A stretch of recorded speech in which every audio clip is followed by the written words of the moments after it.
নাকফুলের কাব্য ২ বছর আগে sensor certificate পেয়েছে, কিন্তু সিনেমাটি এখনো পর্যন্ত মুক্তি দেওয়া হয়নি। সেখানে অভিনয় করেছেন জনপ্রিয় অভিনেতা আদর আজাদ এবং জনপ্রিয় অভিনেত্রী পূজা চেরি। ২ বছর আগেই সেন্সর সনদ পায় নাকফুলের কাব্য, কিন্তু নানা কারণে প্রযোজনা প্রতিষ্ঠান সিনেমাটি মুক্তি দেয়নি।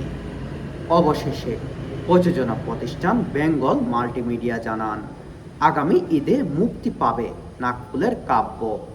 এটি পরিচালনা করছেন আলেক হাসান। তিনি বলেন, সিনেমাটি ঈদে আসবে নিশ্চিত, সেইভাবেই সব কাজ এগিয়ে চলছে। সিনেমাটির ৩টি গান ১ সপ্তাহে মুক্তি দেবেন, পরে ট্রেইলার টিজার আসবে। সিনেমায় অভিনয় করেছেন আদর আজাদ এবং জনপ্রিয় অভিনেত্রী পূজা চেরি। দুজনের এই সিনেমা দেখার জন্য আমি অনেক আগ্রহ নিয়ে বসে আছি। কবে মুক্তি পাবে তাদের এই সিনেমাটি।